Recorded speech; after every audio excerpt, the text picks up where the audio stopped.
Commissioner Snyder? Here. Commissioner Warren? Here. Commissioner Hunter? Here. Commissioner Henry? Here. Commissioner Jarvis? Here. Okay, now we can do opening prayer, and that will be Commissioner Snyder and our pledge, Commissioner Jarvis.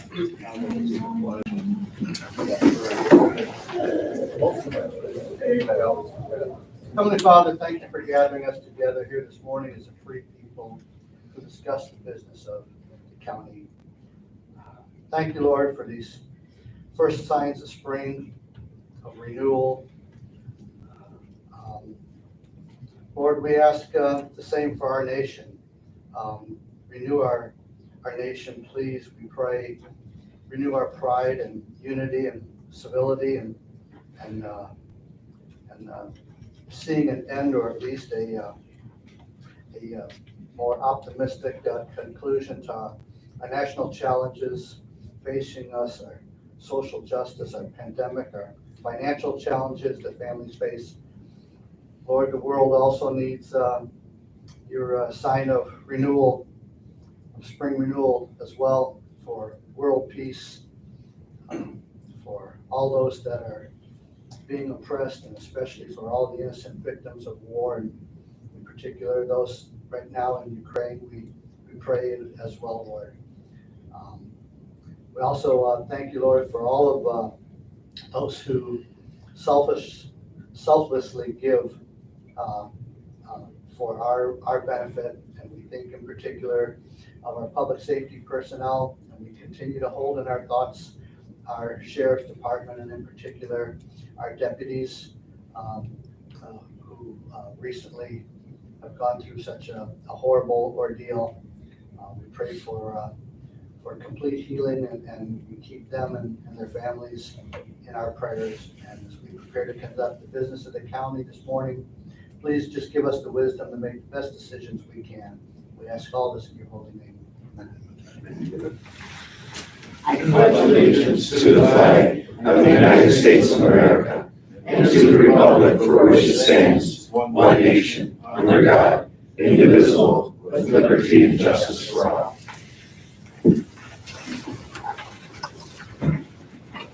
Going around, the commissioners still have overnight travel requests, grant applications, budget amendments. If we Don't have any. of course, nothing passed. Okay, then wanted to check and see if there are any items for the addition to the agenda. Yes, I have an item here I'd like to present, is draft motion number 1, concerning the stipends that we talked about 2 weeks ago in more detail. That will be the motion on the. Okay, that might go under topic 6. That topic 6, and then we can also make, it could be right in there, we'll do 6B for that. And then also motion number 2, would like to add to establish accounting procedures that waivers pass-through funding must be fully funded. So that'll also be part, we'll do B and C for 6. It'll cover all that. Have administration that's requested that we do a contract on the budget book. I believe the commissioners have a copy of that now. So we'll put that on as number 7. Any other items for the agenda? Not, then could I have a motion to approve the agenda? Make that motion approved. Support. Any discussion?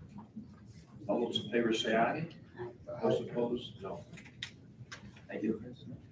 Okay, minutes. We better do those, or Lynette will remind me. I'll move them. Support. Any discussion, correction? Seeing none, all those in favor say aye. Aye. Those opposed, no. Okay, department head or department updates. We'll see who sheriff's walking. Here we go with the first shot. Good morning. A couple things and then the important stuff. Stats for the week.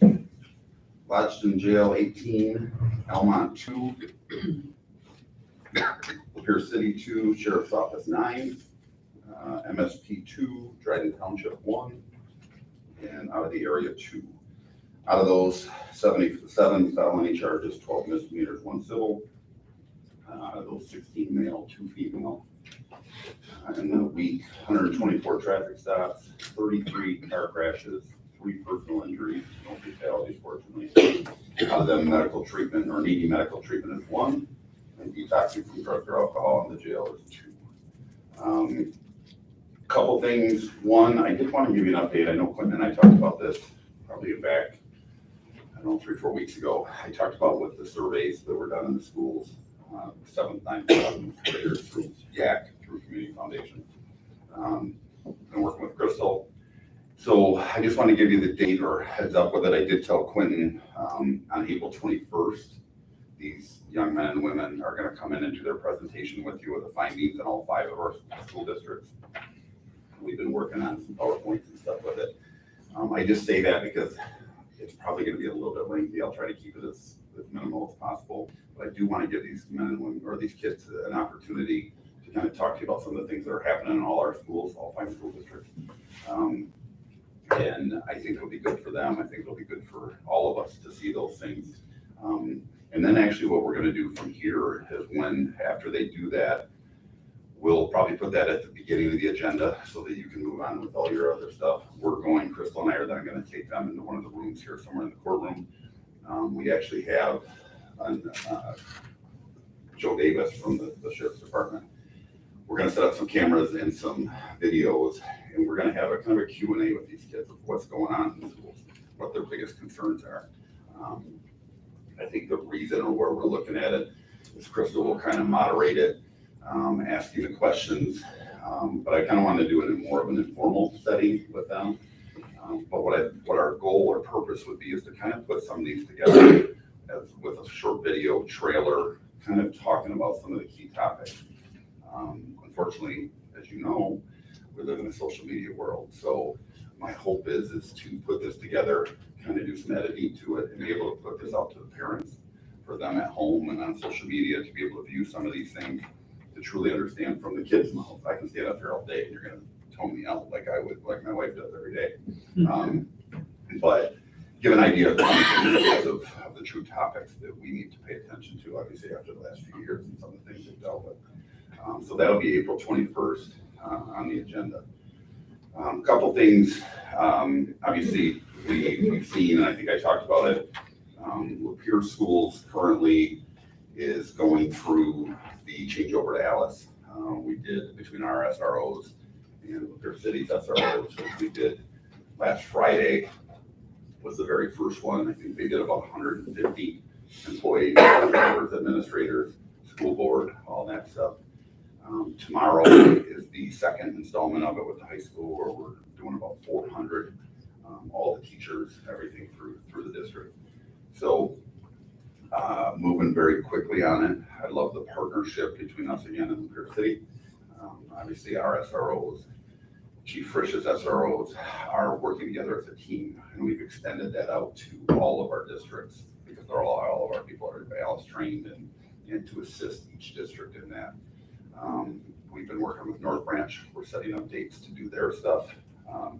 Ours, Lapeer City, that's already been worked out. We'll be going to North Branch to train their people also. So huge shout out to Chief Frisch and his people.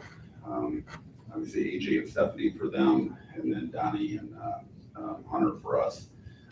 I got a ton of great feedback from last Friday. It's kind of a touchy spot, especially after Oxford and everything. You gotta be careful how you train this stuff. We're not training law enforcement. So, but the feedback, my wife, obviously being on Lapeer School Board, was there, raved about it. I talked to many of the teachers, administrators, bus drivers, and it went fantastic. I was invited last night by Dr. Calamar and Elmont, the superintendent there. So I went up for about a 3-hour meeting with them. They formed a community school safety committee that's kind of made up of administrators, teachers, but then part of the public, their parents. I'd say there was probably 15, 16 people that sat on this board and asked me to come and speak with it. Fantastic meeting. I was very impressed with some of the things that Elmont is doing. I've had some conversations also of us assisting them. Amanda Manning is their SRO in Elmont. does a phenomenal job. The kids absolutely adore her. So she's Alice trained also. So I like how we're kind of, we always do these, you know, we have these different jurisdictions and stuff, and we've seen over the last few years where everything just kind of coming together as one as a county, which is the way it should be. So then we assist each other, and everything is, I think we're moving very well, I can say in Lapeer County. Especially because motions are still high, and so we gotta be careful with what speed we go and what we do. But I'm just super impressed with all of them. Obviously, I came here last Thursday in a different mindset than, you know, fortunately, we're a little bit out. Just to give you an update, obviously, everybody's out of the hospital. Everybody's home. We've met with them. Deputy Tappan, I appreciate Crystal and all the nice words she wrote with it. Obviously, she did another article with Victim Services on that. State Police did call our Victim Services team out there. And they did a phenomenal job also. I jumped a little bit on you there, but we were just talking about this in the hall. We had Victim Services in our briefing also on Monday. And to have these ladies come out, and obviously they were there for the suspect's family. And not being in law enforcement, they actually struggled with that because they felt like it was, the way it was said, and one of the things was they felt that it was a disrespect to us because our deputy had been shot. That's not what we do. We cover both sides, even a suspect or that, and whether it's medical care or support to that family, we have to be unbiased when it comes to that. So, and I was in there when they came in with the state police, and they just did a phenomenal job again. But so Deputy Tappan is back. Obviously, he's off pending the investigation part, but he is he's doing well. He's resting like he should. I mean, some of you know Mike very well. He breed, and so he's not really. He kept coming in saying he was going to be back to work on Monday as he's in a sling and not walking and everything else. Now that the dust has settled a little bit, one of my favorite Tappan stories is obviously that happened last week. He was in the hospital, he was in Hurley, and that morning, the next, so it'd be the day after he'd been shot, at 5:30 in the morning, he called into the sergeant to tell him that he was calling in sick that day. So I gotta give Mike credit for, as he's laying in a hospital bed shot multiple times, he called in sick for the day. So I give him a ton of credit. That's why I love this department and county. He obviously does have his follow-up with all the trauma surgeons and all that stuff, so there'll be more stuff with him. But just to see him talking, and he's obviously been at the office, his wife has brought him in. On Monday, we did a full debrief with all departments. I think we had 51 people there. We used, and thanks to Russ, we used the Lapeer County EMS building. Dr. Gardner out of Oakland County, who I've actually used at my old place anytime we had any major incidents. He's a cop and he's a psychologist, and he is absolutely phenomenal. He is so good at what he does. But obviously I said that was a closed door meeting. We had obviously 911, medical, we had state police, people that were involved in other departments, and then obviously all of our people. And it went really, really well. I was proud of how everyone handled it. A lot of them hadn't been through something like that before, and emotions come to the top in situations like that when you realize that everybody's grieving. So I have a huge thanks to Dr. Gardner. Obviously, like I said, Lapeer County EMS, Deerfield obviously up in Deerfield, came and catered for food for every single person in there. The crazy part, as I tell you that I love Lapeer County, I probably had 8 other businesses that called me asking to cater it. And they obviously did it all voluntarily. Max's Bakery brought in breakfast. I know it's kind of cliche that we had donuts at our coffee. But just to see the outpouring of all of that was just absolutely fantastic. So they'll be good with it. We do follow up at the end of this week, where Dr. Gardner now starts one-on-ones with each of these individuals. And if they gotta go once, if they gotta go 3 times, they gotta go 5 times, I don't care. I want their spouses involved in it. Obviously, they go through that. You especially see it during the debriefing of how one incident affects so many people in so many layers. So it was good to see. I also last night having the chance to be at Elmont. Deputy Tappan's wife is a teacher in Elmont's district. Both his kids go to the high school there. They jumped in so quickly. Dr. Calamar called me immediately, and Amanda Manning, another Mike story. The SRO, I didn't know this till last night, but she went and got his wife out of the classroom and brought her to the hospital, and then contacted the kids, and then we sent our SRO Hunter over to pick up the kids at the school and then bring them to that. One of the things that I just found out last night was that Amanda Manning was coming down she got the call from us and to go get her before she heard it. So Amanda gets to the classroom and Tracy, his wife, is standing in the hallway on the phone and she's crying. And Amanda's like, kind of looked at her and she's talking and she hangs up and Amanda's like, hey, I have some news for you. And she's like, I know, I already know. She's like, well, how do you know? She's like, that was Mike that just called me. Mike called her from the back of the ambulance. And he shot multiple times. So I say it as in humor because we need that in times like this. But again, just amazing people that I just am so blessed to wear the same uniform as them. Any questions on any of that stuff before I get to the next important part? I would, and I called Quinn, and I appreciate allowing me to do this. We actually had two this morning. We had a corrections officer that evidently got really sick through the night, so he's not going to be here to do it. But I'd like to introduce and swear in our newest road deputy. I sound like a broken record when I do these things, but Deputy Brendan Ecker is a Lapeer County kid. Went to school at Elmont, graduated from Elmont, lives in Elmont now. That's our focus, is we want people from our community policing our community because you're vested in the community. And Deputy Ecker has a bachelor's degree in criminal justice. He was an intern for us on 2 different occasions prior, which is a big thing because then you get to build those relationships so the guys and girls see who's going to be working with them. He actually, coming from Elmont, he was an outstanding athlete there. He played college football and baseball, both, which doesn't happen too often. Super, super good kid. Fits in very well with us. I will say for him, I was just talking to his mom. So Brendan started and he's in the FTO program, the training program for us at the beginning. And on day 4, he's at the office when Deputy Tappan gets shot.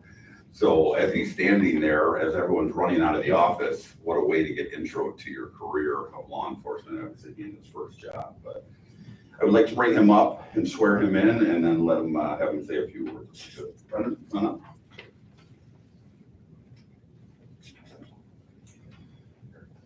If you could raise your right hand and repeat after me. I do solemnly swear I do solemnly swear or affirm or affirm that I will support that I will support the Constitution the Constitution of the United States of the United States and the Constitution and the Constitution of this state, of this state, and I will faithfully and will faithfully discharge discharge the duties of the duties of Deputy Sheriff Deputy Sheriff in and for in for County of Lapeer, County of Lapeer, State of Michigan, State of Michigan, to the best of my abilities. to the best of my abilities. Congratulations. Welcome to the family.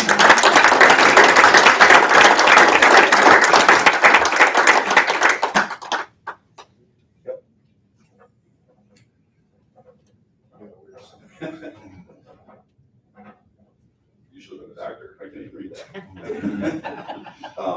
We're very blessed to have you. We're excited. Obviously, you have proven yourself in life in general. But we're excited to have somebody from our community that's policing our community. Can you tell who's here with you today? With me today is my mom, Jennifer McKelvey, and she's been there through the good, the bad, the ugly, and she's always been a strong support system.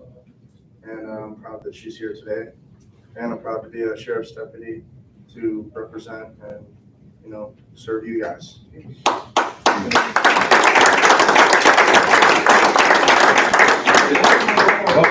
Jennifer, I would say this, one, thank you, for obviously being around him, fantastic young man. I also look at little things, and I pay attention to little things, but as we were coming in the back there, I came out the door, I saw him rush both times as he went through there to grab the door to open it for you. Those are things that we look for in people that we don't see a lot nowadays. So great job, Mom. Any questions, anything for Claire? Awesome, thank you for your time. Thank you. That's always a very thing to think of. So what department heads brave enough to come next?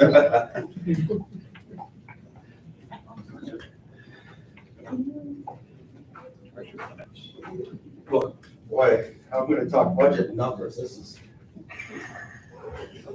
from the good to the bad, from the good to the boring. Anyway, at Commissioner Schneider request, I'm gonna do just a quick overview of CMH, how we're structured and the types of people we serve, and then just a couple of brief scenarios about who would be in our services and who wouldn't. You know, first of all, you have to understand our financing. That's where who we serve, it starts with how we finance. So we get 22 and these are rounded off numbers, give or take 100,000 either way. Approximately 22.5 million in federal Medicaid and 2 million in Healthy Michigan. So that is a total of 24.5 million in our general contract with Region 10. Now this year we have an $800,000 supplement to cover the wage pass-through stipends of $2,000 to all staff in our provider network. So our total money from Region 10 this year is $25.3 million. We also received just under $1 million in state general funds. These are funds, let me step back. So the Medicaid funds can only be used for people who have a Healthy Michigan card or a Medicaid card. So if you have a Medicaid card, you're paid out of one pot. If you have a Healthy Michigan card, you're paid out of another pot of money that comes from Region 10. Then we get into our state general funds, which is just under $1 million. And that's our funds for indigent care. So if you don't have insurance, or you have lousy insurance and meet our criteria, it's the state general funds that cover your care.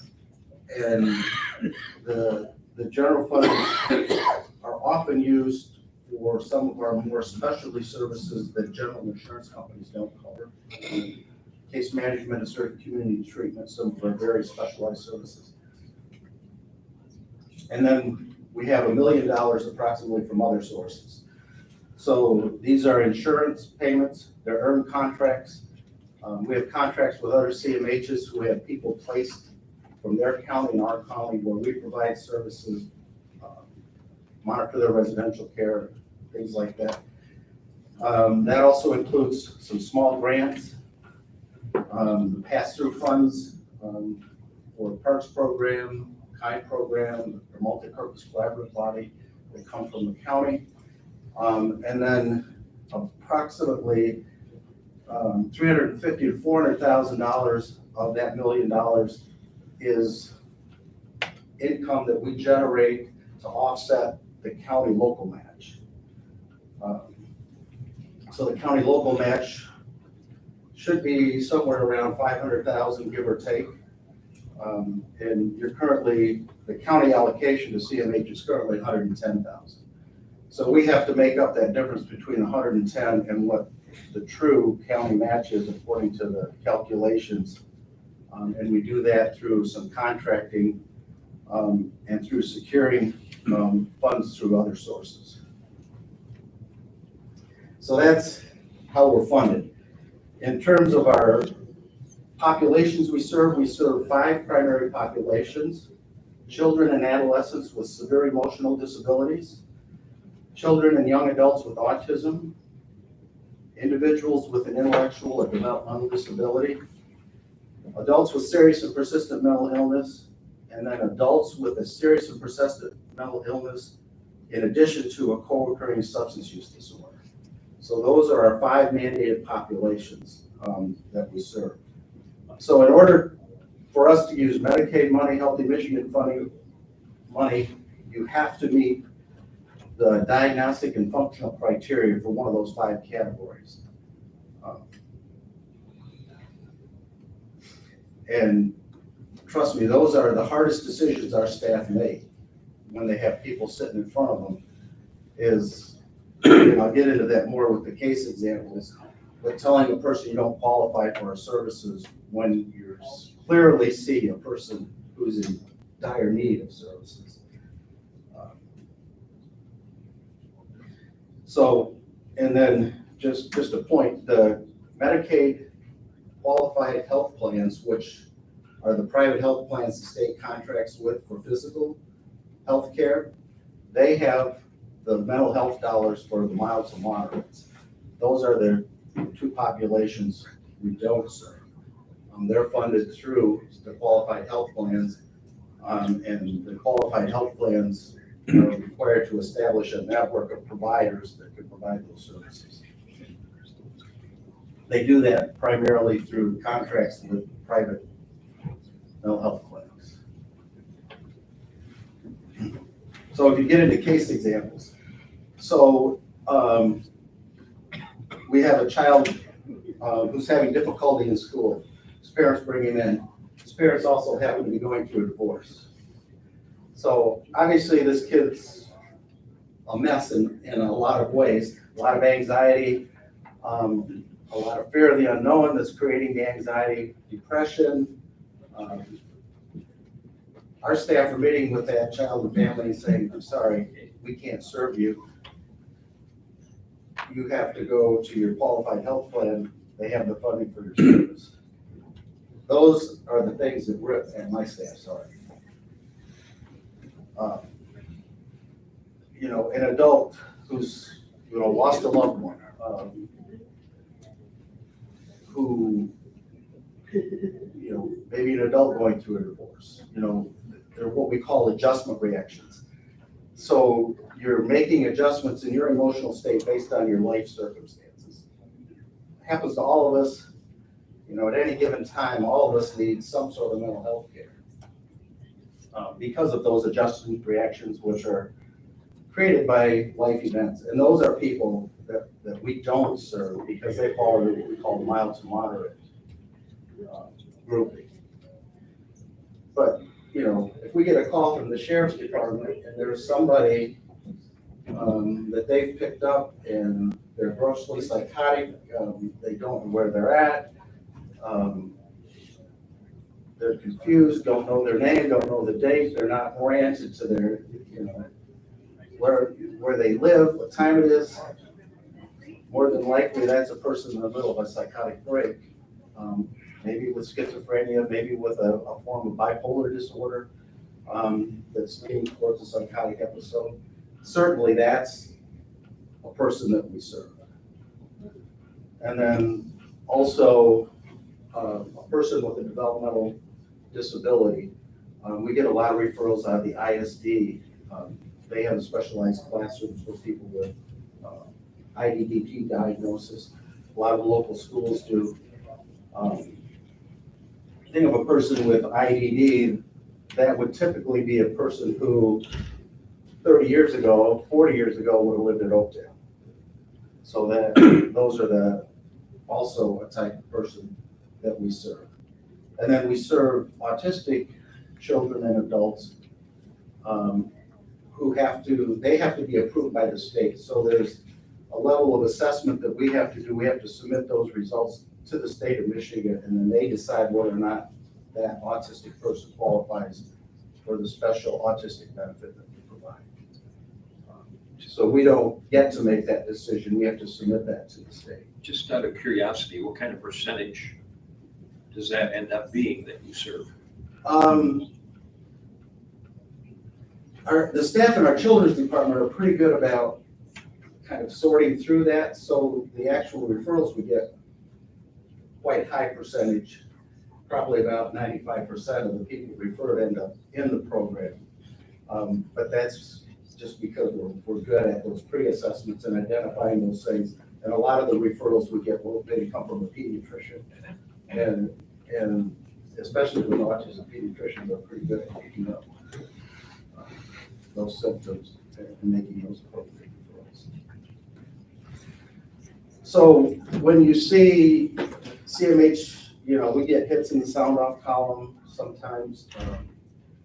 A lot of negative stuff is in social media, but a lot of that is the mild to moderate people who are presenting at our front door, and we don't receive the funding for them, so we're referring them out to another provider.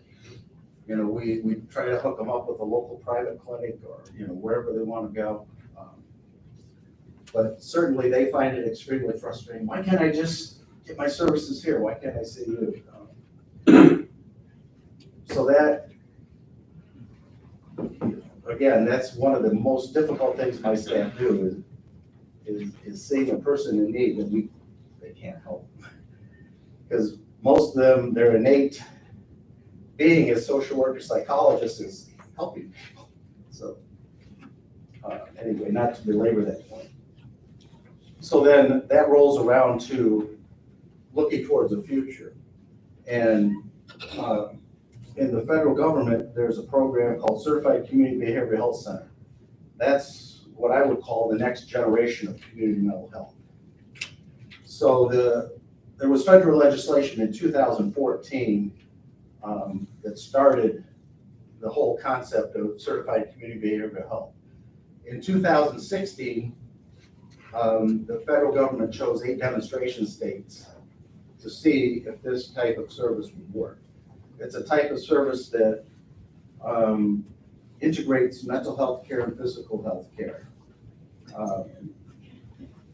A certified community behavioral health doesn't turn anyone away. They serve anyone who presents for services. There's additional funding for veterans. There's additional funding to work with jails and law enforcement, and some additional funding for other work in schools. So in 2016, Michigan applied to be a CCBHC, and Lapeer also submitted an application to Michigan to be a part of the Michigan project. Michigan had to pick 14 agencies to participate. Lapeer was not one of those 14. And Michigan was not one of the original 8 states that was chosen in 2016. However, in 2020, Michigan and Kentucky were added. So now there are 10 demonstration states, and Michigan rolled out their CCBHC program in October 1st of 2021.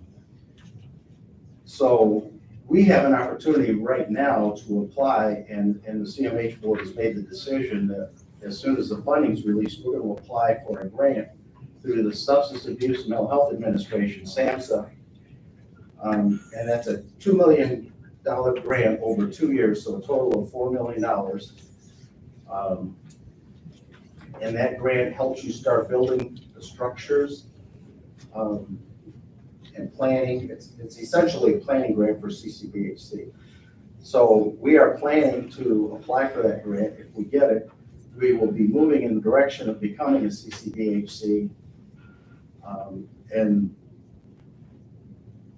There's opportunities to renew the planning grants, actually an unlimited number of times if you've been successful.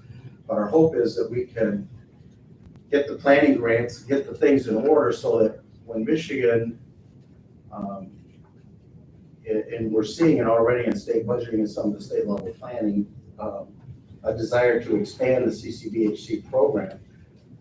So once Michigan expands that program, we could join the state program, then we wouldn't be reliant on the grant anymore. We'd have the continuation funding through the state.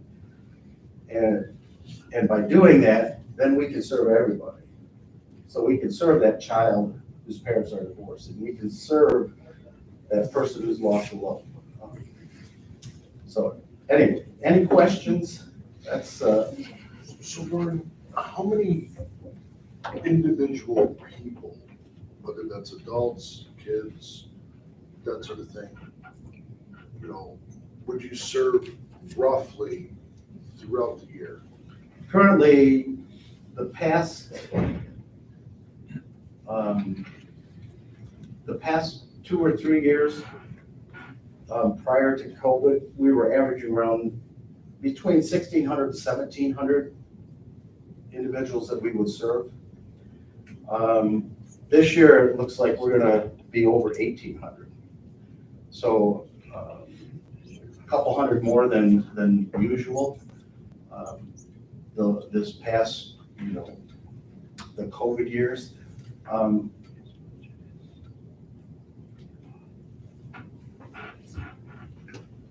when you think about how many people that is, you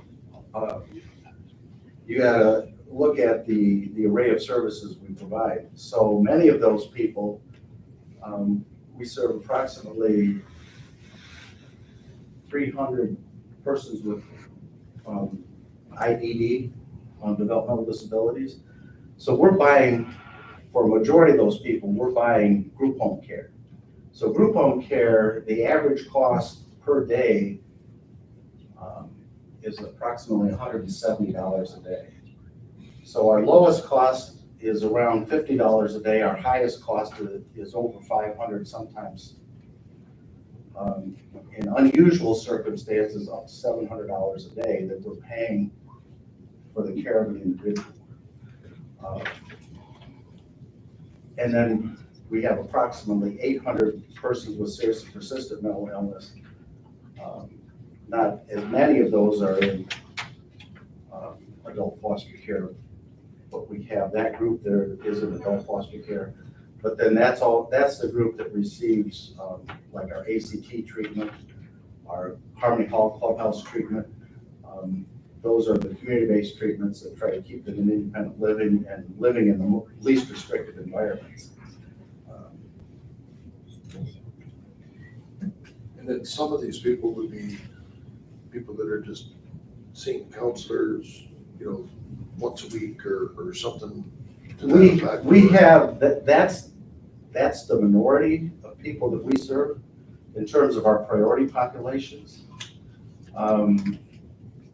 We do some outpatient treatment, but that's not the majority. The majority of what we do is case management, supports coordination, and other, groups and other clinical services. Really, the adult outpatient is a very small piece of what we do. I was gonna say, that represents about 2.5% of the population up here. Yeah. And what you're talking about, these are just certain people, there's still people that need services beyond that we can't service, Right. that you can't service. Right. So that's a pretty big number of people that are in need right now. Right. And then through our Medicaid contract, we're a sub-capitated provider. So out of this money, we have to buy all the mental health care for our priority populations. That includes their hospital days. So when a person needs to go into a psychiatric hospital, we are paying for that, those hospital days, and, the services they get in the hospital. So in essence, we're a treatment provider / quasi-insurance company because we have to assess and authorize those services for the residential care, the inpatient care, all the care that happens in our provider network, our staff authorize, but then our staff also provide direct services through CMH. Well, and when me and Lenny went over and saw your presentation, on CCIB. CCDHC, yes. Yeah. whatever. CCDHC, yeah. You guys, a while to get that one too. you guys have way too many acronyms. Right. We actually have a 4-page document of just acronyms. But it was very interesting. It was very educational. Thank you for inviting us to that. I think it like I said, was very interesting. So. Any other questions? So I have a question, kind of dovetails on the conversation here. I was thinking the same thing. So obviously there's some things and deals with pots of money. There's some things that we're able to service very, very well. The autism funding, for example, has grown tremendously Right. in the period of time that we've seen. And very severely ill, I know going back to law enforcement days, there's always been that Right. process in place. It seems like it's the middle ground that you talked about that aren't chronic long-term, but are experiencing the difficulties. So those difficult ones that you have to refer out, they're not part of those original numbers Right. that you gave us, up to Right. 18 or whatever. Yeah, we call them mild to moderates. Do you guys track how many of those were not able to serve? We don't. We provide the referral list and help them make the call if they'd like, but at that point, we turn them over to the private insurance company. Plus, he said a lot of them are coming in from pediatrics, so he's not even seeing a lot of them. Right. Either. I would just say whatever contacts we have, even when we're not able to service, that's a really important Right. category that I would like to see us start tracking. Because then that comes into play with conversations with legislatures at the state and the local level. To be able to actually say, here is a percentage of the population that is not able to, well, what is that? Geez, I don't know. All I know is there's some people that we say no to. I think it's a really important number for us to know those that fall into. And we know that there's a percentage of them that are going without service. Sure. Follow up, is there enough care in the county to pick up those referrals, private sources? It fluctuates. Right now, this past week, about every 3 or 4 months, we have a staff who calls all the, are you taking new patients, new clients? Right now, all of them are. Last summer, nobody was. So if we couldn't serve them, there really was not services available. Because of the pandemic? Right, and those private agencies were full. That's the other sad circumstance that I think everybody needs to understand is systemically, and I know whenever you go into a profession, you care as much about the profession as you do about the entity that you're Right. working for. So our folks in uniform, they care deeply about the family of the sheriff's department they're in. They care just as much about the profession that they're a part of, and they see what's right, wrong, what's broken, and what's not. And your folks are no different. You're in the same way. There's the overall mental health system in our society still needs so much work. And a lot of it begins with careers and who's going. Law enforcement is going to face challenges in the years ahead as a result of social circumstances. Teachers are going to face that. Nursing shortages we're going to see, but I'm not really sure that the public understands how severely understaffed those higher credentialed individuals in the mental health system, how few of them there really are. So, At the end of the year, and I think I've said this statistic, our trade association did a survey of the CMHs. There were 15,000 vacancies for master's level and above clinicians. That's In the state? in Michigan, just Michigan.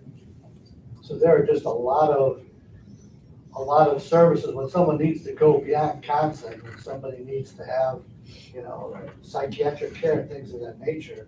There are a lot of shortages in Lapeer County just simply because of our demographics. Those few that are in that profession, I don't want to say they chase the money, but they're going to go to where the clientele and the dollars are. And so you have a better chance if you're Saginaw, you have a better chance if you're Oakland County. But then even they are facing shortages too. So We have a lot of good private providers in Lapeer County. We just don't have enough. exactly. And so just keep in mind anything that we can do in our limited capacity to help share that message with legislative counterparts at the state and federal level, where, it's not Lisa McCain's office, or whether it's, when we do our visits with Mac and Lansing and things of that nature. I think they could keep throwing money at the problem, but until such time as they systemically fix that system, and I think what our country has gone through, and our community's gone through the past couple of years, it's just demonstrated the need of how there are some big voids there. It's very sad to see that despite all the money, that we do have people in our community that are still falling through the cracks. Donut holes, for lack of a better term, but if you're able to share with us any resources without having to do any extra work committing it to writing, I'm sure that the writing is already in place. But exactly what those donut holes are, those within our own community that, like you say right now, aren't able to be a service unless they've got, good private insurance, and they fall in this category, I think it's important to at least start having those discussions in that community dialogue, because that's the first step towards trying to seal that donut hole. But I thank you for the information you gave us. Thank you. Other department heads? Seeing none at this point, we'll see if anybody from the public would like to come up and make comments.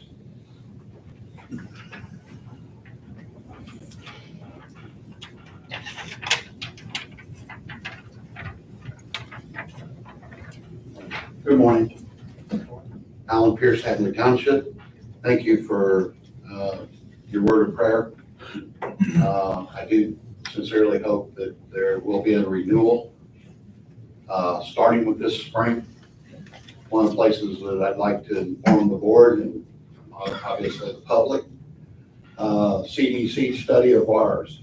I reported on this 3 weeks ago. They've come out with a new study as of March the 15th of this year. Ever since COVID-19 vaccines were first made available, open and honest discussion about them, their efficacy, and their potential side effects has been subject to big tech censorship, particularly regarding the mRNA vaccines by Pfizer and Moderna. The most recent VARS numbers, 6.6% of all side effects were categorized as serious and resulted in inpatient hospitalization, prolonging hospitalization, permanent disability, life-threatening illnesses, congenital abnormality, and birth defects. The deaths represented a stunning 1.3% of side effects reported. That's over the amount of side effects of getting COVID, herd immunity, if you want to bring it right down. That is 0.81%. 0.81%, not 1.3%.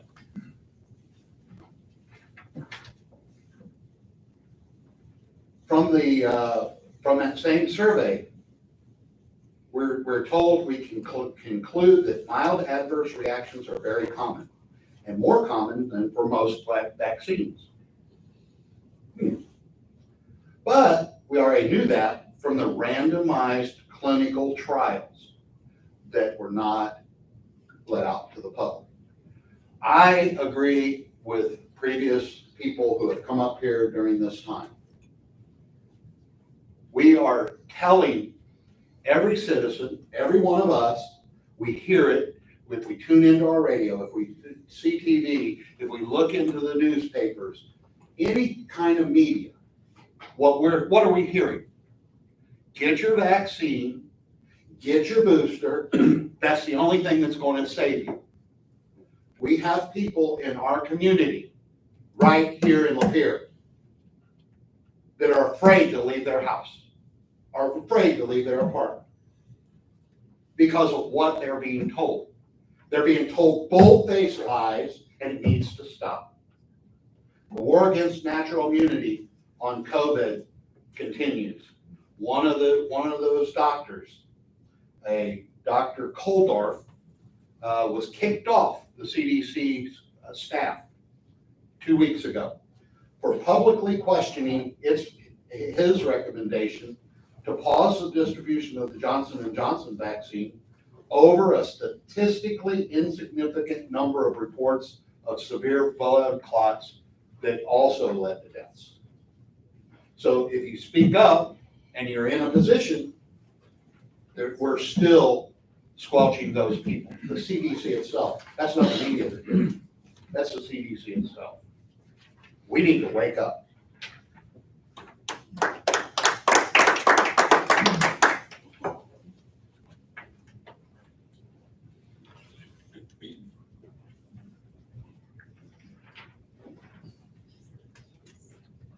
Good morning. Thank you, Alan. We've been talking about it. And every week I think, we've just got to keep plugging away. And I don't want to be the bearer of bad news. I don't want to be the person that's negative about things. But he's right. We can't even turn that radio on. Can't even turn the radio on. Every station has been bought with millions, probably billions, I don't know the number, that the government has paid them, paid the media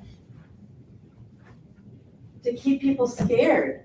We're not supposed to be, my goodness, fear is just taken over. And it's even people that I know that haven't really been fearful, they still seem to want to kind of stay away from people, not even away from people, but they're in their own little home, because now we've told them that we have, all these bad things are going to happen, and we have to store food away, and we have to do these things. And it's like, we're a community. We're supposed to be helping each other. We're supposed to, our neighbors are supposed to know that if they need something, talk about mental health.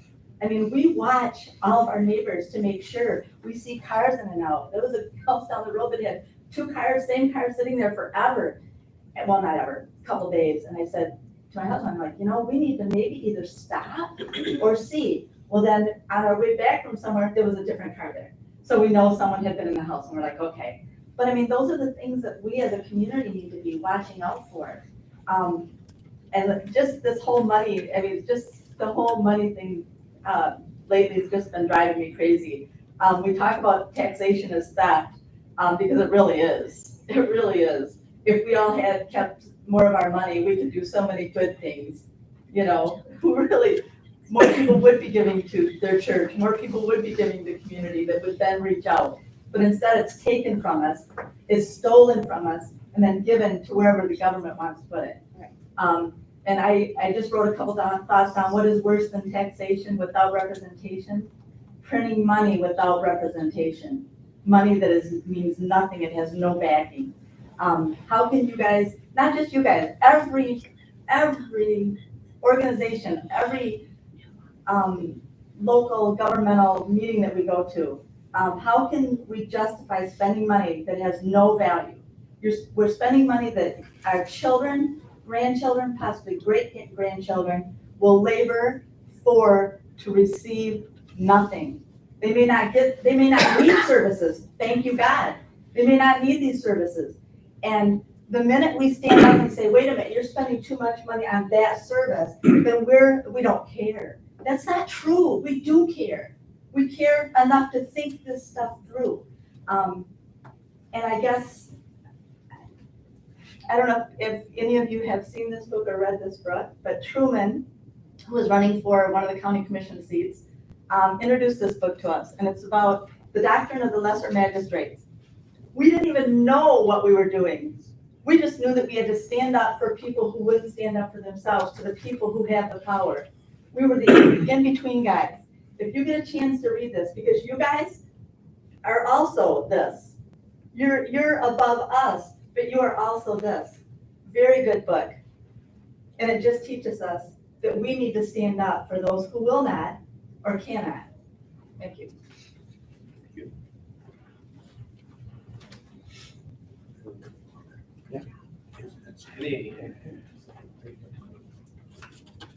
Do we have a speaker coming? Yes. Yes. Okay.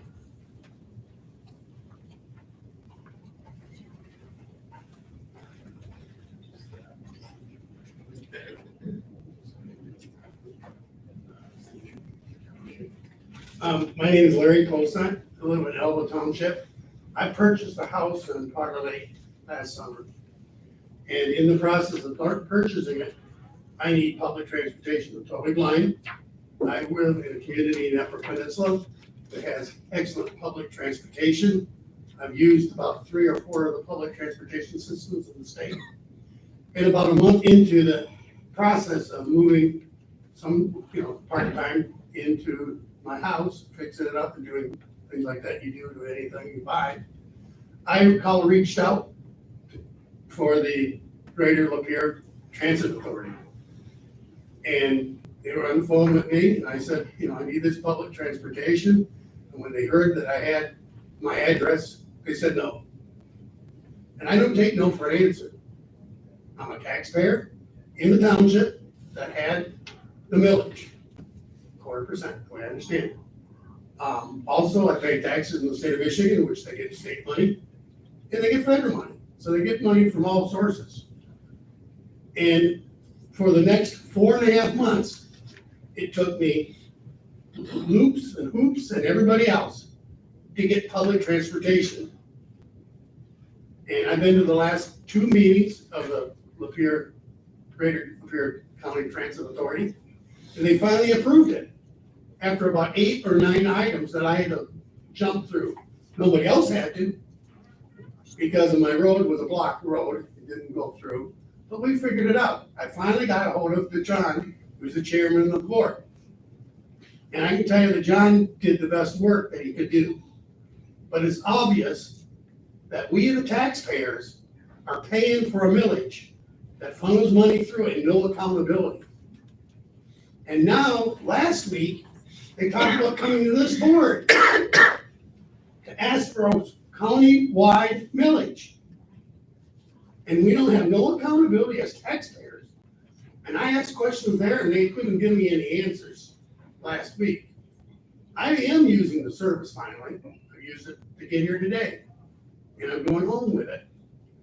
The service is owned by the public. It's not owned by individuals, the city, or anybody else.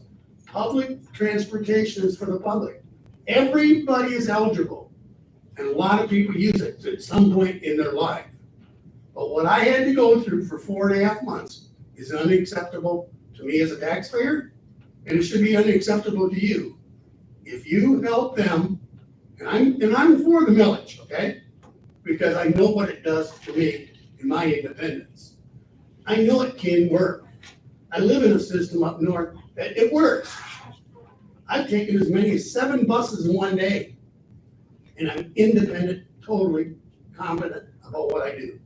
I'm totally blind. I got good skills with computers, good skills with mobility, and I travel. I have a family who I've raised, but they did not do their job. And if you say to them, we'll help support your endeavor on making a county-wide transportation system, there's got to be some accountability. If you allow them to just pass the millage where the money gets through and the voters just give them the money, they won't be accountable.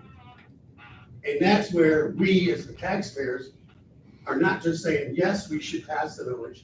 There's 5 townships in this county that have the millage in the city of Lapeer. I happen to be bought into it.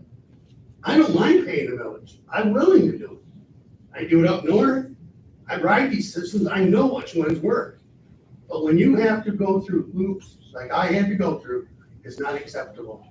For me, as a taxpayer, and it should not be acceptable to you to promote a millage that you have nothing to say about once the money's spent. Maybe you can't, but what can we do about it? I want to do this up front and make sure we, the taxpayers, feel that we are getting a fair shake with our money when we give it to you or to the entity of the system. I have to say that John, the chair of the transportation system is a decent person. He worked with me, he tried to work it out, but it didn't work out every time. But we prevailed. It took some time. So I say to you that when they bring it to you, don't just throw it out there to the voters. There's some accountability from you to make that money accountable to them. Thank you. I'm sorry, what township did you say you were from? Elba Township. John's my representative on there too, and you know, he's on the board and everything. And John's a decent person. But you know, what it really comes down to is I've heard from other people that their board didn't want to bring this issue. They wanted the directors to deal with it because they were worried about me lawsuiting it. But you know something? If I would have went to the media, everybody would have been accountable. They would have. I didn't want to go to the media. I wanted to try to solve it. It's the same way of trying to pass the village. I want the village. I want people to have the opportunity. But I want it accountable too. Thank you. Thank you. Oh, yeah, yes, they did refuse to serve me that 4.5 months. So, you know, they kept on doing it, but I was persistent. I was not willing to take no for an answer. And when you're not willing to take no, sometimes people realize, hey, these person, I would rather solve this problem. I didn't like how they treated me. And maybe sometimes I was a little rough too, but you know something? The system works in other towns, in other counties. I can tell you, because I live in a county, in the UP, that is countywide, and we have a public transportation. I can get picked up in my house most days within a half hour. Now, we may have a smaller population, but we still provide the service. I can go from my hometown to Marquette for $8 because they get an agreement with Marquette, and back for $8. That's pretty good. Thank you. Thank you. Okay. Other members of the public? Okay, I see one more hand there.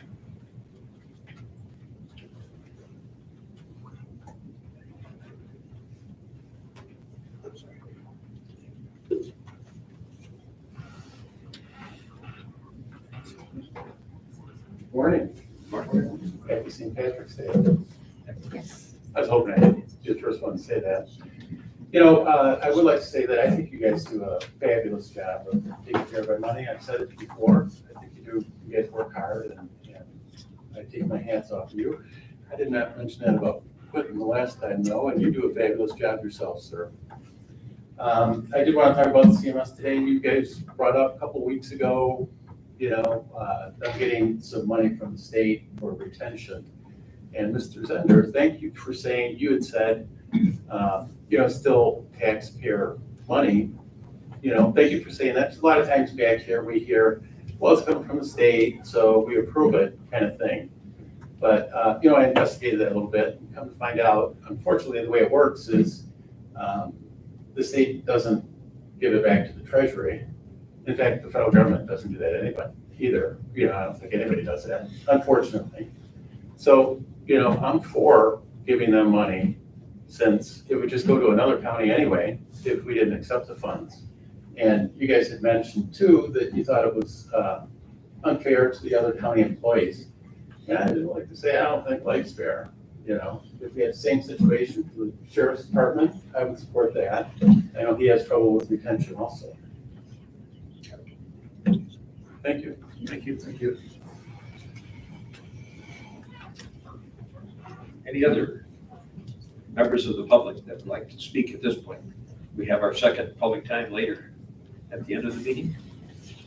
Seeing that, we'll move on then to the health department and the contract for BAAA. It's round one amendment. Nancy Gallant, Senior Programs Director. Good morning, Commissioners. This contract amendment includes an additional $28,325 above our current contract award with the through the Valley Area Agency on Aging. These are federal funded dollars through Title 3C11 and consolidated Appropriations Act. They're to be used with supplemental nutrition, so they're a perfect fit for our mobile meals, our home delivered meals program. I'll move it. I'll support Any questions? Pretty standard thing. We're glad there's extra money because there's extra demand. Yes. All those in favor say aye. Aye. Those opposed, no. Next then, would be Sheriff's Department request for approval of live scan system software. I'll make a motion to do that. Any discussion? It's a fairly standard item, but I'm Lieutenant Beebe, the jail administrator for the jail. Our fingerprint machine it's really outdated. It's actually not the machine, it's the software. The machine's fine, it's the software. We print about 2,000 people a year, or do about 2,000 prints a year, and the security updates aren't good. We can't get them updated, we can't get tech support, and this is much more efficient. It's the same one Community Corrections uses as well. And I just want basically the same thing that they have to be able to use. So Community Corrections has this updated software already? Yeah. All right, thank you. just looking for the amount. 2,900. 2934. Much you update, get up to par. I don't think we're doing this annual. This is something that. Yeah, this one, the one. It's because of the Windows 10. You know, they changed it all. Okay. Everybody heard that comment? Any further discussion? Seeing none, all those in favor say aye. Aye. Those opposed, no. Thank you. Yeah, thank you. Okay, we have, again, from administration, we've got our Howard Shipman attorney, Bill. I want to be the first to make a motion on this one, and I was like, we probably should do an audit on this $34. CMH's bill, we're gonna have to ask Warren about it. You got $34 for coming after. I'll support what Rick is saying for the record. This is the lowest attorney bill that we probably will ever. I didn't know it, they could charge that small amount. I didn't think Howard had it in them. Text messages are expensive these days. No, let's not. With the clerk, whatever, we're not coming back. We know what it can be. So it's like Which saying is that why we- this is gonna be a short. No, meeting. which is why we can't ignore it when it's, Okay. I'll assume there's no debate. All those in favor say aye. Aye. Those opposed, no. Thanks. We're on to a topic that we have had a challenge with. We've gone through several meetings looking at these stipends that Region 10 PHIP has offered to our community mental health staff and ARCC staff because of that relationship. I think we may have some motions to try to resolve this. We'll see where they go. So, Brian, are you the person that's going to make some motions? Sure. And I spoke with Lauren yesterday. We had a fairly long conversation. And with some back and forth negotiations, I would say. We have come up with this motion. So make the motion to authorize a Region 10 wage pass-through stipend payment in the amount of $2,000 to those eligible CMH and AICC employees no later than August 31st, 2022, who are actively on payroll as of August 1st, 2022, at no cost to the county general fund, and further that all employees not receiving wage pass-through funding by November 1st, 2022 will receive a county-issued stipend by November 18th, 2022 at the amount of funding source to be determined by the Board of Commissioners. I support it. Okay, questions? I got one, sir. You had moved this, the draft motion that's in the packet It's with tabled. authority to act. It's tabled. Okay, We haven't taken it off the table. okay. Just point of clarification for me, this proposed motion, does that also have authority to act today? I guess my interpretation. Good question. Concerning the same motion, though. Probably not. We had the topic, we never moved the total topic, we moved to table the topic.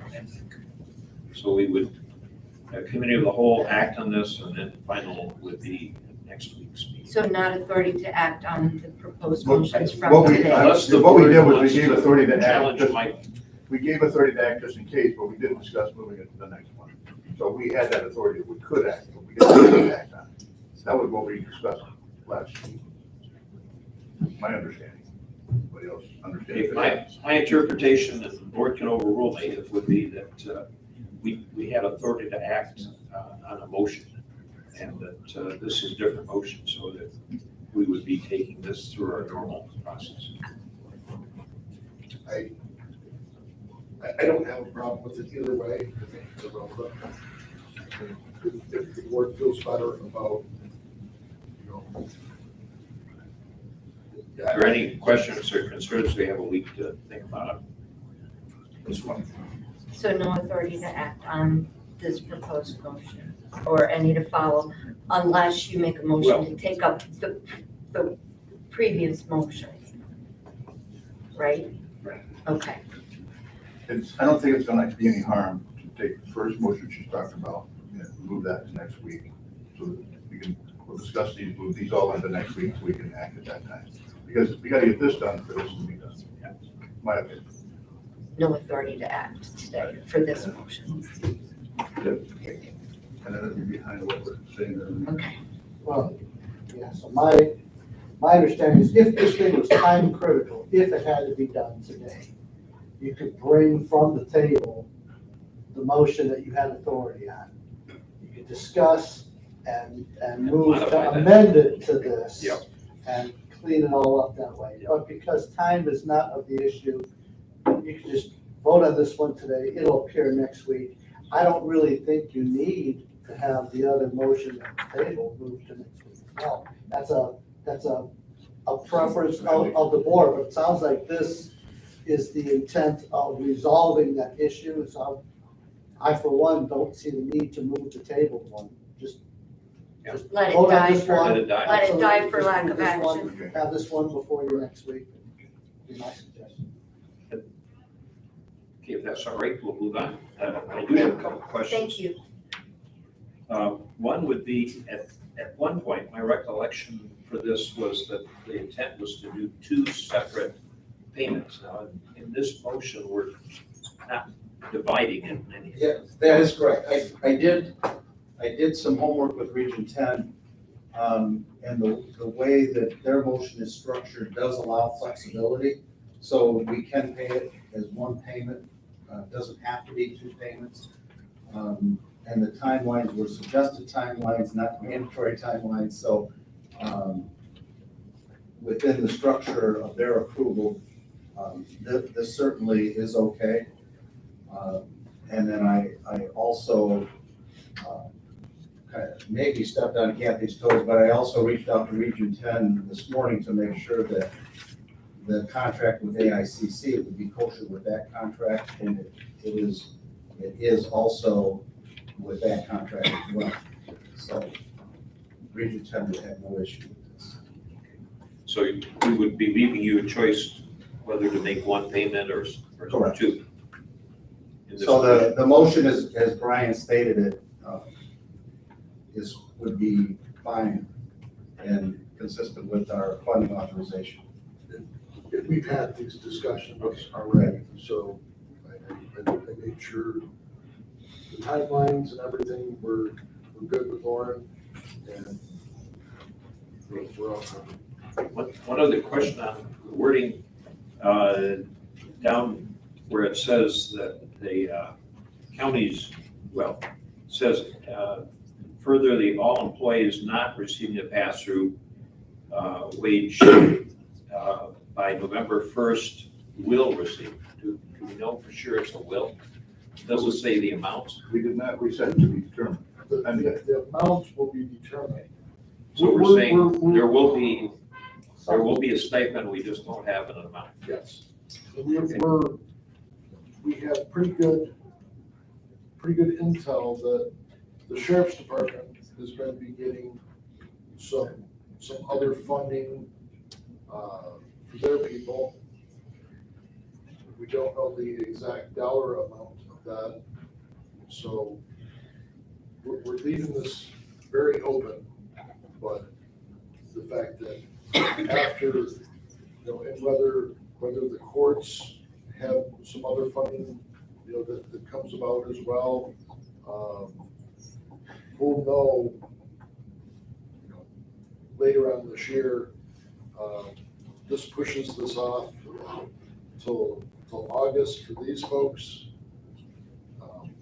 Again, they just received money from us last November. So this kind of aligns things a little better for everybody. And we will know the result of our budget year a lot Yes, better by absolutely. November. Okay, any further questions or discussion by the board? Okay, then I'll call for a vote. All those in favor say aye. Aye. Those opposed, no. I believe there's a second.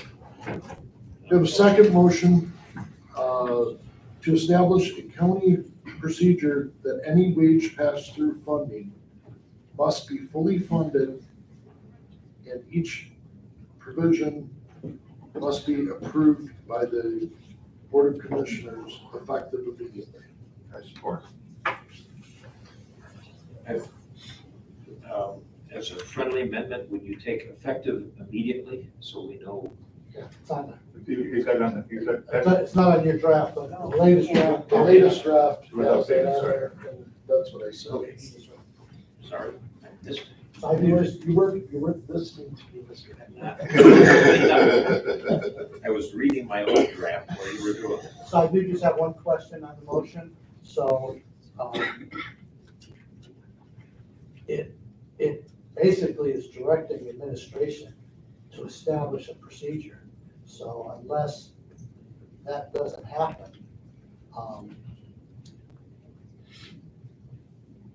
this may not happen. So the wording could either be more stringent to indicate that we are making this a policy of the county effective immediately. And then administration doesn't have to do a procedure. Or the way it's worded right now, it's one of those things that'll come up a year later and it'll go, well, go look at the motion, and the motion's gonna say, well, we were gonna establish a procedure. And we never did establish the procedures.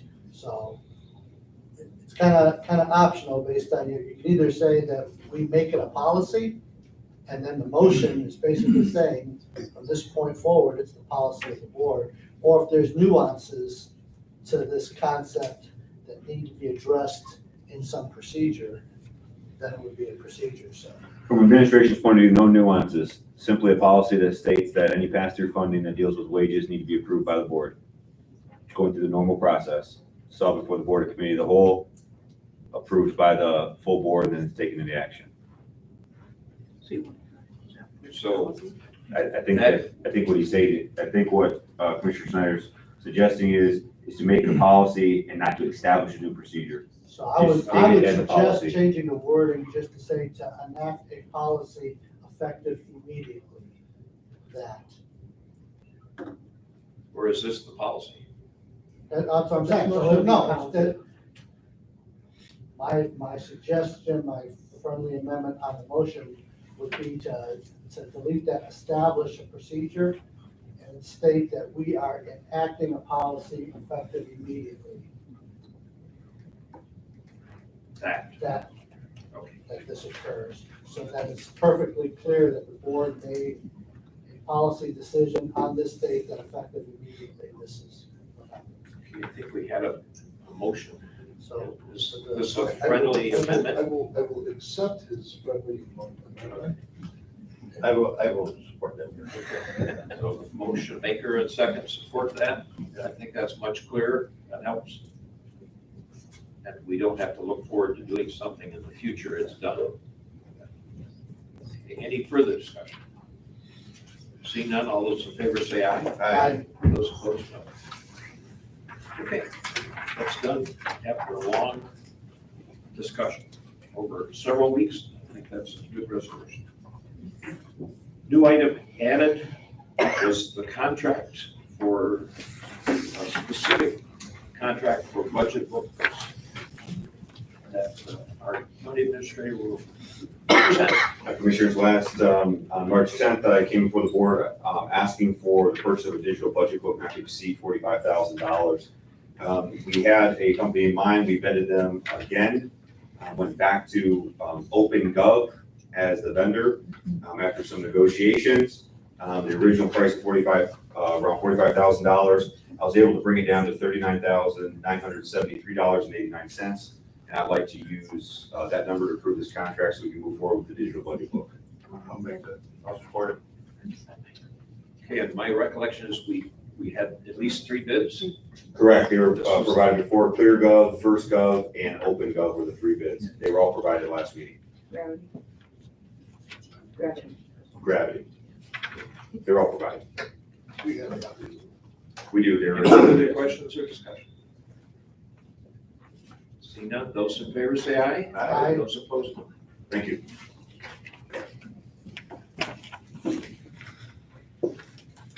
Unless I missed something, we're now at public time again.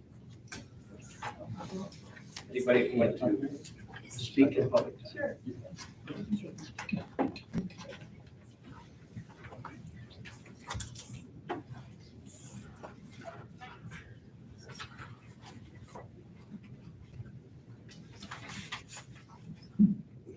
My name is Larry Wilson again from Calvin Township.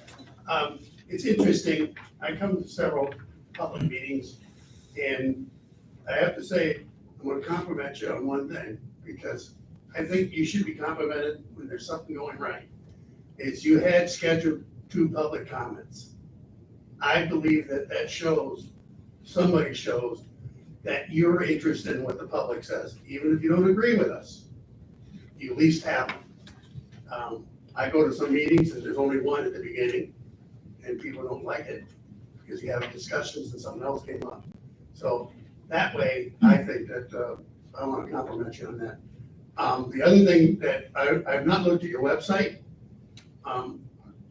Question I have is, do you have your minutes on your website? And if you do, good. If you don't, some of your other people under you in the county don't. And I say to the public, I don't know what the public is here and how many people show up to your meetings. If one person shows up, it's pretty good in a lot of meetings. I say to the public, you should show up to the public transportation meeting and see how it's ran. It's our tax dollars. Thank you. Thank you. We don't usually answer questions during public time, but right afterwards, we have comments from commissioners, and I'm sure our administration will comment on your topic. Okay. That is something we're working on. I appreciate it. Okay, other members of the public?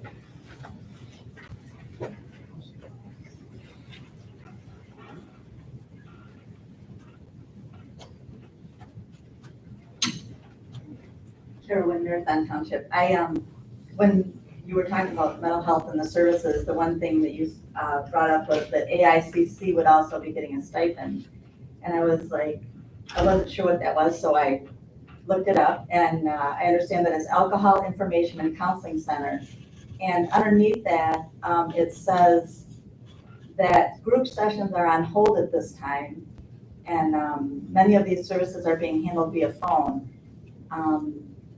And it kind of goes back to my, I hope that they are open at this time. I hope that maybe needs to be corrected, because my understanding, is we can throw all the money we want at things.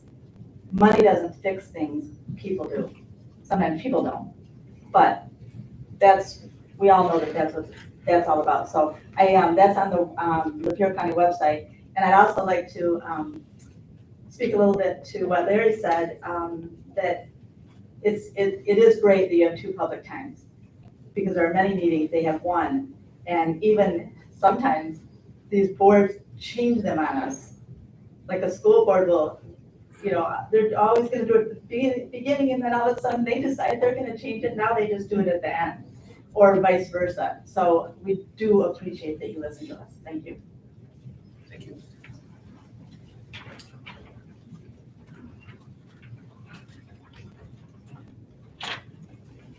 Alan Pierce, Hadley Township again. I always have to do this twice because I got so much information. And I don't know how you all feel, but I feel like we hear the media's version of everything, or we hear the government's version of everything. But we don't hear the truth. And when you hear from the government, you've got to look through and see what the truth is. Last Friday, the state of Massachusetts admitted that their COVID-19 deaths significantly have been overcounted. The Massachusetts Department of Health said that it's changing its processes for health tracking while admitting prior methods have led to a significant overcount of COVID-19 deaths. The department issued a press release last Thursday that confirmed it is removing 4,081 deaths from the COVID-19 count. Okay, the reason that they had that is if you had been diagnosed or had the test and you had COVID within a 90-day period prior to your death, they automatically put COVID as the reason of death. That's on 4,081 deaths. So they're corrected. Currently, there's 23,081 deaths. 23,081 deaths due to COVID in Massachusetts, after they took away the 4,081 that they falsely reported. So that's 19% reduction. Okay. I happen to know, because I heard it every stinking day, the death rate for Michigan, the death rate for Michigan, the death rate for Michigan. And then in the real little small print, these include coroners going back through records of death and adding the bulk of them to that. That's exactly what Massachusetts scrubbed. I suggest that if we did that in our county, that we need to scrub ours too, because those are untrue numbers. Let's be factual. Thankfully, unfortunately, the director left. She's probably busy today, but we do have a meeting on Monday with the advisory board, Monday afternoon. And the entire advisory board will see the millage and the recommendation and the actual, I believe, the wording that you will be presented, that you guys will be able to. So at this point, I still can't recommend one way or the other to the full board, but we're moving in that direction. And hopefully Monday's meeting will be very fruitful, and I'll be able to come here next Thursday and actually report something other than COVID related deaths or COVID related military people getting kicked out, which is still happening, by the way. So y'all have a great week, and hopefully Brendan will be back and he'll be over his dental. Is that what he said a couple weeks ago? Hopefully he'll be back from that. Thank you. Thank you. Anyone else? Seeing none, then we might take time for commissioners' reports on meetings, pertinent topics. Start at the end. I just want to respond to the community because there's some things that need to be answered and talked about. I can always talk about things in the community, the meetings I've been to, but the important things that we need to hear right now was brought up today, and that's censorship. Censorship is a huge, and that affects your county, that affects you, that affects me. We're talking about, everybody knows about Russia and Ukraine right now. And that's all politics there too, so that's another issue that should be off the table. We heard about Canada, we don't hear nothing about Canada. What we don't talk about today is those numbers he just got through talking about. We have people in this county that are out of work, still because of the mandates, the shots. I tell everybody, I got 150 count for my antibodies. That's a pretty high number. And so nobody's business whether I had a shot or I didn't have a shot. Do I need to show you that to come into work? Doesn't make any sense. I don't think anybody, and I mentioned this to a group last night. We've gotten away from HIPAA. You understand HIPAA. Sheriff understands HIPAA. And anybody in the insurance business understands HIPAA. But we are abusing HIPAA. Asking people what they did, if they have it, if they don't have it, you're either good or you're bad. That's not right. It's even today. So some say, well, some of them are given exclusions that they can have, whether they have a religious belief or whether it's a medical reason. It's none of your damn business. Did I say yes or no? All of us should stand for that. It's your freedom that we're giving up.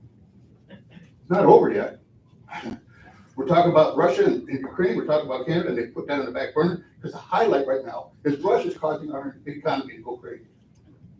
Are you guys aware that as of today, 7,000 trucks are driving around Washington DC, been doing it for 3 weeks. Over that, 15,000 people in cars. And I thought it was really comical the other day because they're driving around saying you guys are bad people, they're peaceful people, they're praying every day, they're saluting the flag. They want our freedoms back. Our truckers want our freedoms back. So the one guy was getting done, they had a few wins in DC. He was gonna go live and go talk to people at Capitol, but the Capitol wouldn't let him use his camera. So he stood outside because he respected the truckers. If our truckers can't hear what we're doing, we don't need to go in that building, because it's we the people. So some of the congressmen and senators came out, but you didn't hear about that and talk to the truckers. This is today, and it's gonna be going, it's not over, it's gonna get bigger. But we're not hearing our own local news that's controlling our economy. So the president of the United States said Russia is the one creating our gas prices to go up. We shut down Anwar, we shut down the oil, our Keystone, but we're still talking about Russia. And we still have people out of work that should be back to work in our community. We talk about CMH, they're getting the pay raises because of retention. It's gonna get bigger. Depression's getting bigger. It's not over yet. We still have kids. Elma finally opened up their school for masks. It should have been done a year and a half ago. Kids the least affected, we have them still in masks, we're talking about it. We have them living in fear today. I mean, I feel sorry for this guy's job. Because it's gonna get worse. And in this community, we have applied for now, and we are gonna be the #1 capital of marijuana in the world. You know how many people are gonna come to this city? But we have to wake up and come to these meetings and get involved. Everybody. I'm getting ready to leave, and I'm gonna go to Florida next year. And I'm happy to do that. And everybody says get your blood pressure down. I'd like to. But when you're taking away people's freedoms and rights, and we're not talking at a local level about it, that's sad. Some people say, well, let's be civil. You want civility, then let's be honest. You'll get the civility. The reason it's not there is they don't have the honesty. But I gotta say proudly, Lapeer County is probably one of the best counties you can live in this country. I love this county. I love this sheriff department. The people that come together. Community mental health is working hard. People is very good, a lot of hard here. But with that, you still have to take some stands right now, because it's not over. This whole thing, this whole board's gonna change next year.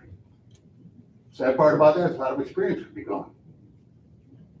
But it's created because we have not stood up yet today to the rights of these American people.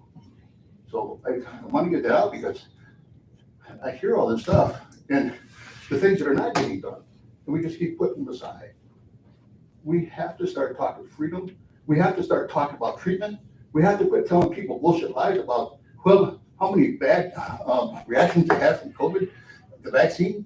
The fact is they did. CDC has been lying to us for a year and a half, 2 years. The National Health Institute, they've been lying to us. And it's been on their website. We have politicians lying to us, but then they tell you the truth, but then they put it out to lie. And it's always in the fine print, the truth. And it's sad to see this happening. How many kids are still getting vaccine? There's more problems with vaccine there is than if they just naturally got sick. Why would you do that to your child? Yeah, you just got grandchildren, children. It's not me that I worry about. You should be worried about them because what we're giving away by not saying something today is heartbreaking. Heartbreaking. We got pastors that agree to be masked. We got doctors agreeing to be masked, and now a lot of them are running. That was wrong. I have doctors that told me I needed to be vaccinated. Today they told, don't get vaccine. What happened? Why didn't you tell me the truth all along? We have to start using common sense. Wake up and speak up. That's my belief. But I try to put that out there, but that is your community to need to know that. It has nothing to do with a meeting I went to this week. That's what we're missing. And it needs to come back to this whole society across the country if you want to get America back. Because once we lose it, you might be speaking Chinese next year. And I hate to see that come, but we're at that level. So wake up, folks. So thank you for your time. First off, I'd like to thank Larry for coming here today, for GLTA. I was at a meeting Monday night, Elmont Township, and this proposed millage got brought up, and actually had a conversation yesterday with Quentin about GLTA. I'm the first to admit I don't know much about it. I've never used the service. And until this point, I never knew anybody who did. So hopefully, if you wouldn't mind, sir, after this meeting, I would love to get your phone number, to be able to have a conversation with you about how it all works and that sort of thing. Second thing, Lapeer County Road Commission is going to be proposing some ballot language for fixing the roads. They're going to be asking for 1.8 mils. How much? 1.8. That should be in front of us in the next several weeks. That'll be on the, if this group board approves it, it'll be on the November ballot. Whether we want a countywide millage to fix the roads. My personal opinion, whether somebody's for it or against it, I guess I don't have feelings either way there, but I think it's a big enough topic that it should be brought in front of the people and let them choose whether they want to move forward with it or not. So, yep, that's all I have. Thank you. Commissioner Snyder. First of all, happy St. Patrick's Day to those. I'm not Irish myself, but any holiday that celebrates introducing Christianity to a nation, I think is worth celebrating. So, happy St. Patty's Day. The Personnel Committee meeting following this meeting. I also want to thank Lauren for his presentation that I requested on CMH. And last but not least, I just want to touch real quick on the Sheriff's Department. My absence last week. Those of you on the board know I've got kids scattered all over the country and grandkids scattered all over the country. And I had one group in Atlanta that I could not get to because twice I had to cancel flights because their family had COVID. And then the third time, my son, who travels internationally, got stranded overseas because of COVID. So finally thought this was going to be, and no sooner did I arrive in Georgia when we got our news on our deputies. And the law enforcement instinct in me was immediately to hang a U-turn and come back, and then I have to remind myself, I'm not in that role anymore, and I know how hectic it is. And I always take the time to comment on our law enforcement personnel.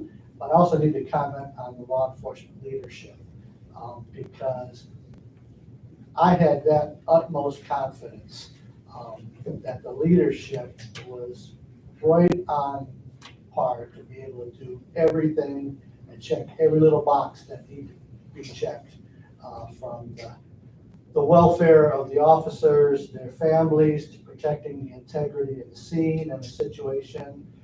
So I couldn't be more proud of our sheriff's department and the leadership that was there. And then also I want to remind everybody that these type of situations have lingering effects. I've lost many, many friends, more than I care to count, in my law enforcement career. And so please keep those deputies and their families in your thoughts and prayers. Not just one that immediately makes news, but for the long foreseeable future. I would ask for every day. Down in our prayers, and our support, and our thanks. Very well said, Commissioner Snyder. I would ditto that, Sheriff. And my son and daughter-in-law were behind you with the escort when Deputy Tappan went in, and that they were quite impressed. Yeah, please, they'll continue to be in their prayers, as all of you are, and just do a great job. I'm proud to be in Career Planning too. So, that's all Thank you. A couple quick things to follow up on comments, I guess. AICC, there was a question about whether AICC, to what extent it's open now for. I'm gonna double check and see if they just didn't update the website. I know that they did have some, actually, during COVID, they even had some Zoom group meetings. But I'll have to double check. Okay, so get a report maybe next meeting on that. Sure. Good. Website, I think there was a comment about that. Anything that we want to add? We are working on it. May I address? Sir, Larry, we have a new website that's being built. We're about 4 to 8 weeks out right now.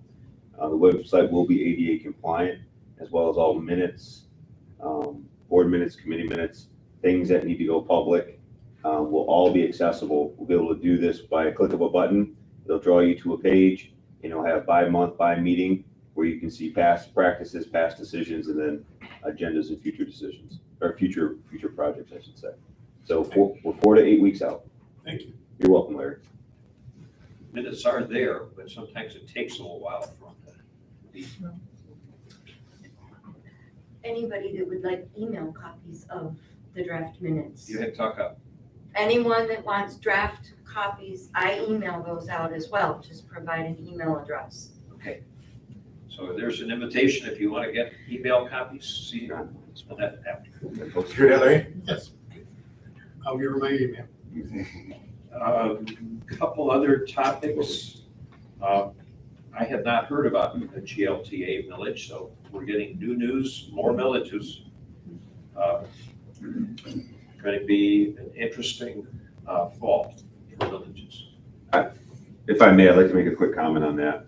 So we had a community conversation meeting. This was early in the week. This was on Tuesday. There's a contingency out of the 4-county community foundation who has taken on senior transportation as a passion project, Kathy Dickens being the lead on that.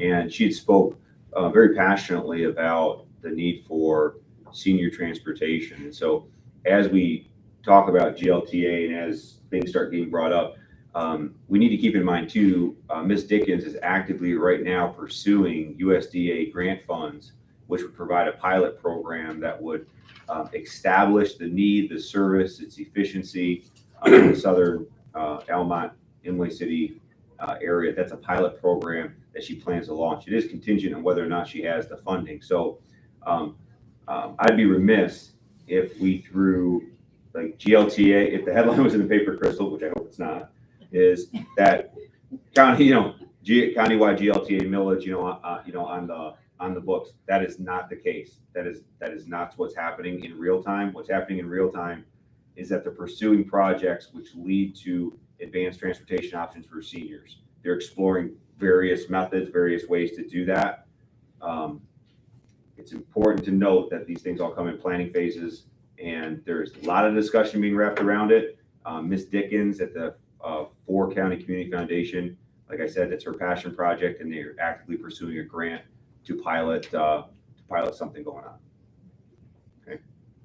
They're also trying to get community businesses and stuff involved in this too. Is that what's going on? Am I correct in that? Yeah, absolutely. So in any endeavor like this, you know, our simple minds goes to infrastructure, buses, people, drivers, insurance, routes, dispatchers, the whole 9 yards, the complete picture. Right now, they're simply aiming at a pilot program.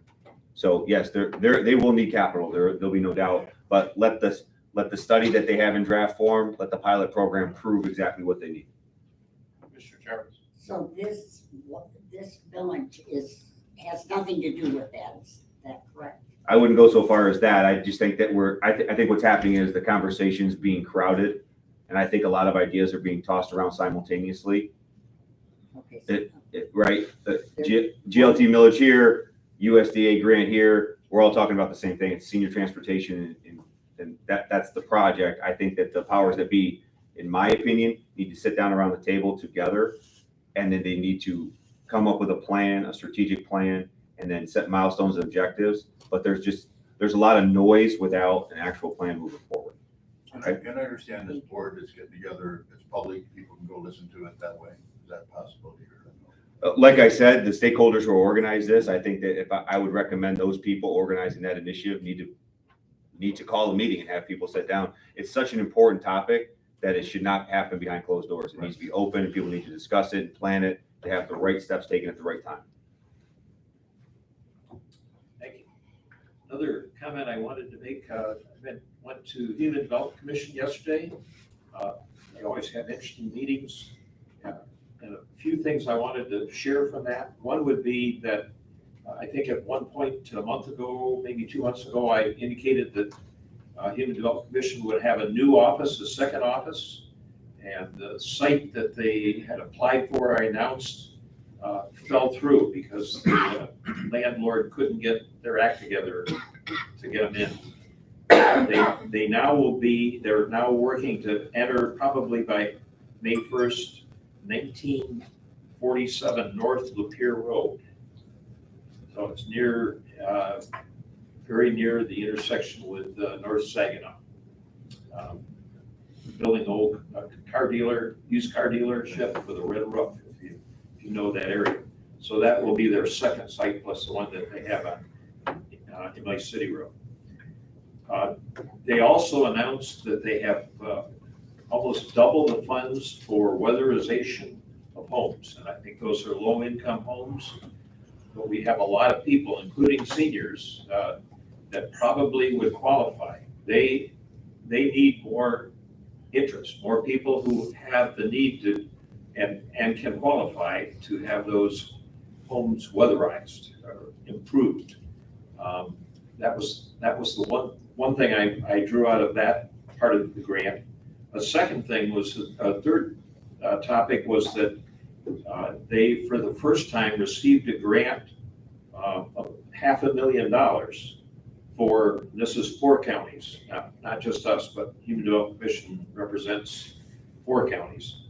But the total amount, $400,000 to work on water and sewer issues in rural areas, including home repairs on water and sewer, but also including even new wells and new septic systems. This is something they've never had. We have not had, to my knowledge, available.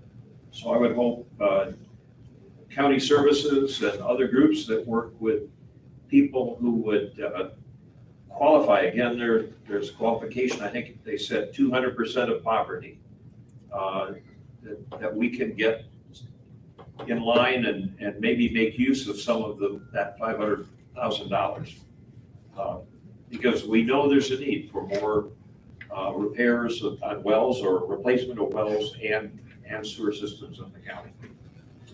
wanted to make sure everybody heard that. There will be more publicity on both those, I'm sure. On more mundane topic, if you like fish dinners on Friday, our VFW serves an excellent fish dinner through Lenten meals, 4-H auction, I think I've announced April 29th and 30th. And then the last thing, we have meetings to follow personnel here. And we need probably one more person for personnel to make that possible. And Commissioner Warren, I noticed, agrees. Then after that, we have properties.